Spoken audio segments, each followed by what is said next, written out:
A strange day today for the remaining competitors in the 16th edition of the Africa Eco Race. They should have been out competing in the newly named reviennent stage, over 401 kilometres of special in Entraide. Probably the most beautiful stage of the race, according to Manfred Kreuss, sport director. A ninth stage that would have provoked gasps of admiration, but sadly, the weather gods decided otherwise. We had a sandstorm last night, which meant the competitors couldn't rest and recuperate. This morning at breakfast, the wind was still really strong, with limited visibility. Difficult for the helicopters to take off.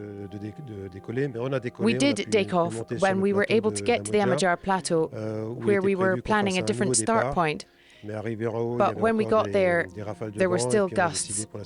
We decided for safety of the competitors to cancel this beautiful stage dedicated to reviennent. For safety reasons, we preferred to take the initiative, cancel the stage and bring everyone back to the bivouac.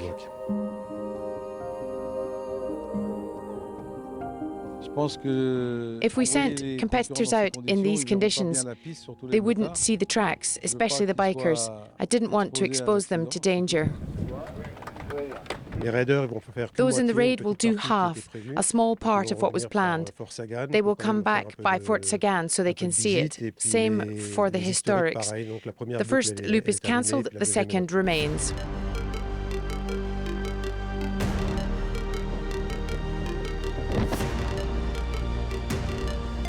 The bike competitors were fully behind the decision, as explained here by the two leaders.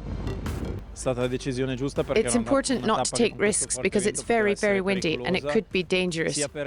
Firstly, the helicopters may or may not be able to fly, but also because like this we can't see the stones. You can't see the bumps in the tracks with all the dust. When there's a lot of wind, we don't see very well, and that can be dangerous. And when the wind comes from the side, when you ride, the bikes aren't as heavy as the cars, and the wind can push you sideways. It was the right decision.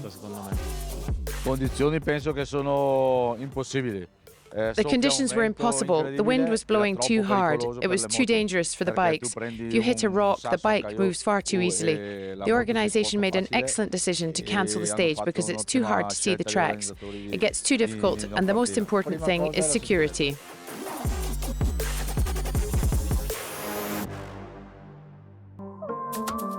No race for the bikers, but the raid was able to set off today, and as an added bonus, they spent the day with a legend.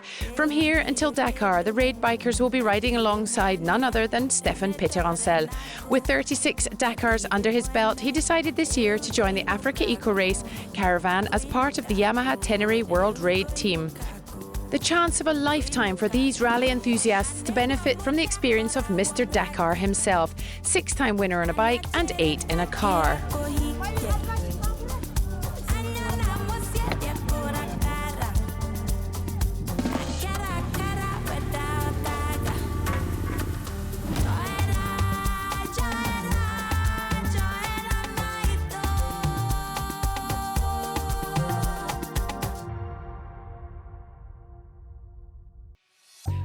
No race today means a bit of a rest for the bikers. Amongst them we find Stephanie Rowe. Yesterday the Franco-Brit had to change her clutch, solo. More than an hour of work to keep her adventure and her dream alive. Her goal is clearly defined, to become the first Malmoto woman to reach Dakar with all the stages completed. I've got quite a lot of work to do. Not every day, but on day 2 I broke my nav instrument. It's broken twice since. I had to solder it, I had to take it all apart, and now it's the clutch. It all adds up. Des choses en plus. Stephanie's goal is all the more challenging because she is here in the Motul Extreme Rider category. J'aime bien faire le mécanique. I like to do the mechanics. I think here it's like the Dakars of old. C'est comme le Dakar avant, que voilà, il faut amener. You need to get your bike to the end. C'est sûr que c'est Obviously, beaucoup plus it's much difficile more difficult parce que, because you ben, tu spend te all day on journée the bike, et après le soir, and at night you mécanique. need to do the Et mechanics. surtout quand tu as les petits problèmes, c'est When there are vraiment lots of pas little facile, problems, mais, it's not easy. c'est, ouais, But c'est it's un a challenge personal perso. challenge, and I hope to make it. J'espère que j'arrive et je sais que I'm doing everything I can je to vais get tout faire there. pour, I'm crossing my pour arriver fingers. au bout, donc je croise les doigts que j'arrive. She is not putting herself under any time pressure. The goal is to finish. Today, along with all the other race competitors, she can rest before continuing with the remaining stages. 9 intense days for all, living this extraordinary adventure. Let's take a look at it thus far.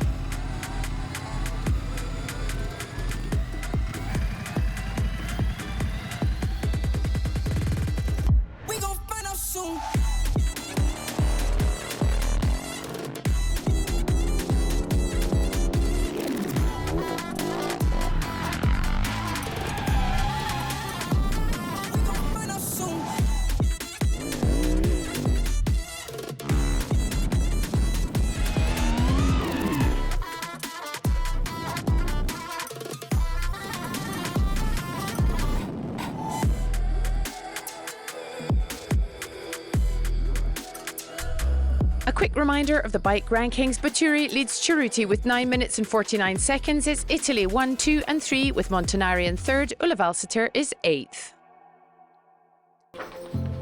Chinguetti, home to 5,000 inhabitants, World Heritage Site, cultural capital of Mauritania, capital of stone carving, gateway to the desert, 7th holy city of Islam.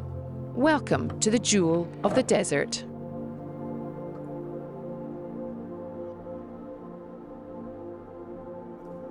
Welcome to the Abbot Library. A warm welcome. This is the oldest library in Chinguetti. It's the biggest and it's 2 centuries old.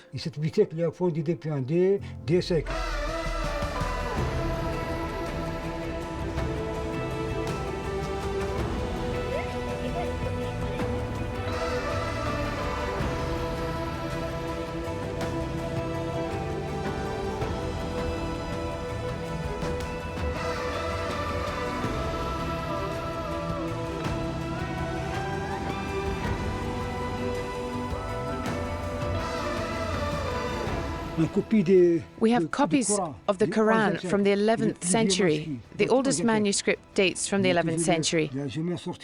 We've never taken out the original. It's still locked in a drawer. The other manuscript is on theology. This is the original.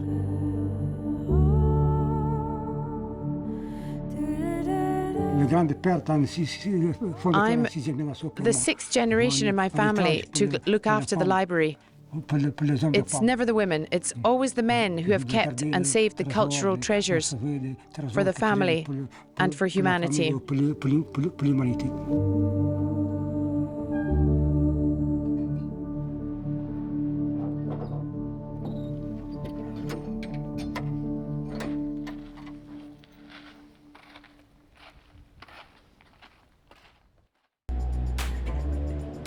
The stage was also cancelled for the cars, trucks and SSVs, again for safety reasons.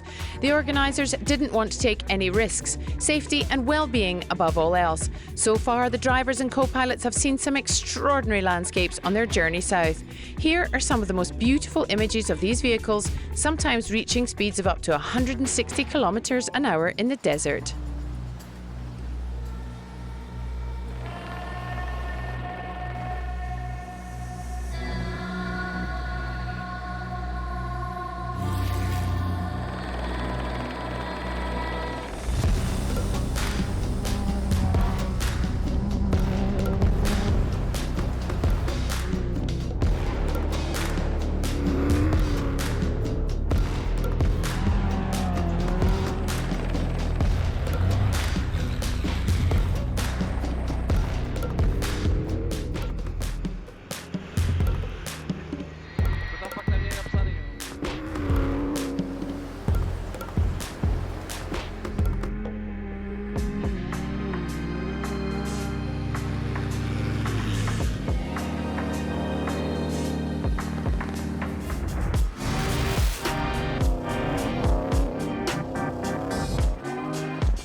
As a reminder, the GC for the cars, trucks and SSVs is as follows. Benoît Fretin leads with 4 hours and 7 minutes over Martijn van den Broek.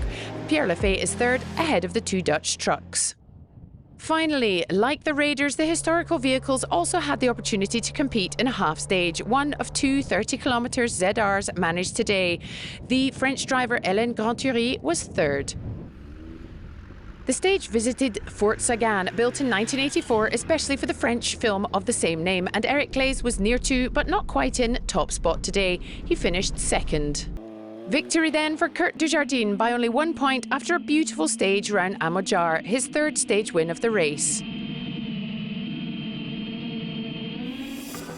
The standings for this 4th day in Mauritania are as follows. A win for Kurt Dujardin ahead of Eric Claes and Hélène Grand-Thury. Fabrice Morin was 4th.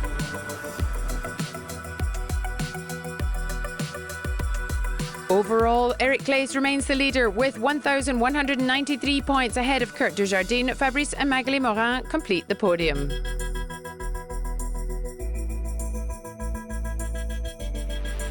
That's all for today. Tomorrow, the 10th stage takes us towards Nouakchott with plenty of navigation and sand on the menu. A stage of over 409 kilometres of special stage and the last one in Mauritania. We'll leave you for now, as always, with some of the most beautiful images of the day, and we'll see you tomorrow. Bye-bye.